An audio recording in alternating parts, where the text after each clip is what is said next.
कार्बी युवा महोत्सव में उपस्थित आसाम के मुख्यमंत्री doctor Himanta Biswa Sharma ji, Karbi Anglong autonomous council के chief executive member Shri Tuliram Ronghang ji, deputy speaker doctor Numal Momin ji, Karbi king Shri Longsing Ronghang ji, Shri Chandra Singh Kro ji, president Karbi cultural society, जन प्रतिनिधिगण, कार्बी कल्चरल सोसाइटी के पदाधिकारीगण, गणमान्य अतिथियों, देवियों और स्वजनों, नमस्कार करदम।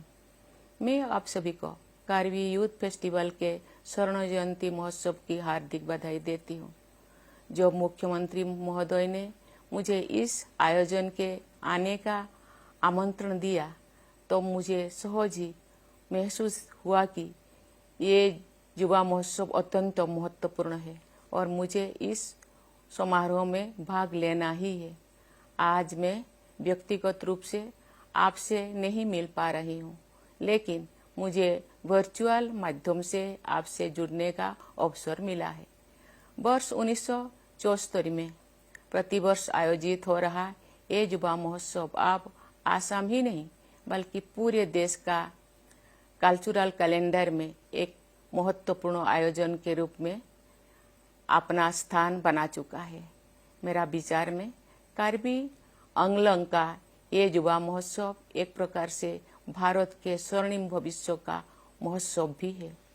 इस युवा महोत्सव को आयोजन करने के लिए मैं असम के मुख्यमंत्री doctor Hemant Biswa Sharma ji, Karbi Anglong autonomous council तथा असम राज्य सरकार और कार्बी आंगलोंग जिले के सभी अधिकारियों और कर्मचारियों की सराहना करती हूँ।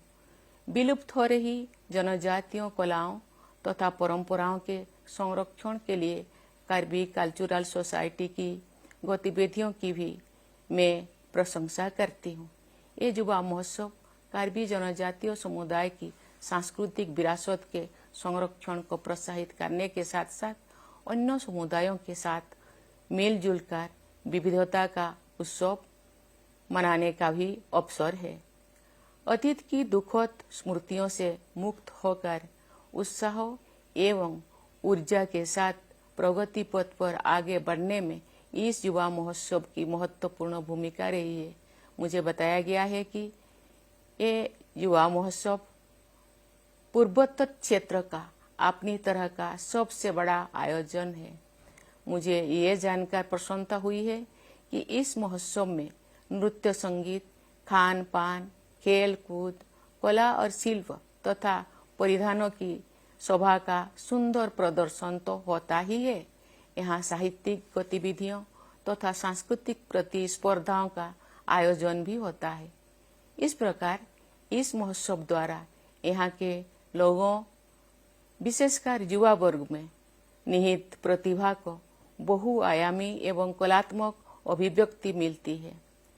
मुझे बताया गया है कि इस महोत्सव में परंपरा और आधुनिकता का सुविचारित समावेश किया जाता है। यह जानकर मुझे प्रसन्नता हुई है कि लगभग 5000 युवा प्रतिभाओं ने इस महोत्सव में आयोजित प्रतिस्पर्धाओं और कार्यक्रमों में हिस्सा लिया है। मुझे विश्वास है कि यहाँ बड़ी संख्या में उपस्थित युवक और युवतियाँ और आसपास के क्षेत्र के सभी युवा अपनी प्रतिभा और परिश्रम से आसाम राज्य की पूर्वोत्तर क्षेत्र की और पूरे देश की प्रगति में अपना अमूल्य योगदान देंगे। देवियों और स्वजनों, जनजातीय अस्मिता कितनी महत्वपूर्ण होती है, ये स्वयं मैंने अपने जीवन में अनुभव किया है। इस प्रकार के उत्सव जनजातीय अस्मिता को प्रदर्शित भी करते हैं और उसे मजबूती भी बनाते हैं। मैं यहाँ उपस्थित सभी जनजातीय बेटे बेटियों को विशेष बधाई और आशीर्वाद देती हूँ। मैं ये मानती हूँ कि जब युवा पीढ़ी सही दिशा में सही सोच के साथ आगे बढ़ती है तो समग्र विकास तेजी से होता है। ये बहुत खुशी की बात है कि इस क्षेत्र के युवा शांतिपूर्ण तरीके से विकास की मुख्य धारा को अपना योगदान देने के लिए तत्पर है। तथा सक्रिय है।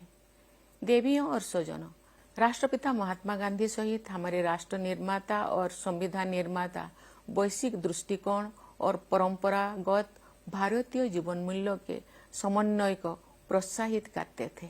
वे चाहते थे कि हमारे युवा विश्व की आधुनिक उपलब्धियों के आयामों को अपनाएं। साथ ही वे इस बात को लेकर भी सचेत थे कि हम विदेशी प्रभाव तथा आधुनिकता के दबाव में भारतीय संस्कृति और अपने शाश्वत जीवंत मूल्यों को भी मजबूती के साथ अपनाए रखें।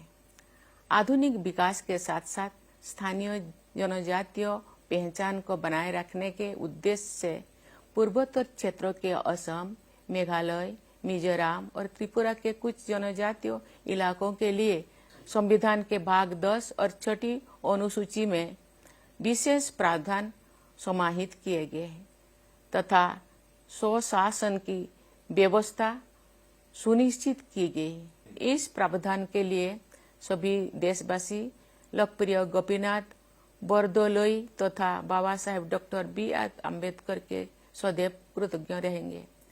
कार्बी लोक संगीत के दिव्य गुरु रंगसिन सार्पो, कार्बी समुदाय के महानायक थोंग नोकबे तथा कार्बी समुदाय के जन जन के हृदय में बसे कचिर रोंगहांगपी की मूर्तियां इस परिसर में स्थापित की गई है। ऐसी विभूतियों का सम्मान करके आप सब अपने परंपराओं का संरक्षण और संवर्धन कर रहे हैं। इसके लिए मैं आप सबको साधुवाद देती हूँ। मुझे ये जानकर प्रसन्नता हुई है कि कार्बी आंगलोंग सहित असम के सभी अनुसूचित क्षेत्र में राज्य सरकार तथा ऑटोनोमस काउंसिल समग्र विकास के लिए प्रतिबद्ध होकर पूरे तालमेल के साथ काम कर रही है। मुझे ये जानकर खुशी हुई है कि इस क्षेत्र की कनेक्टिविटी को बेहतर बनाने के लिए राज्य और केंद्र सरकारों द्वारा विभिन्न योजनाओं के तहत निरंतर कार्य किया जा रहा है।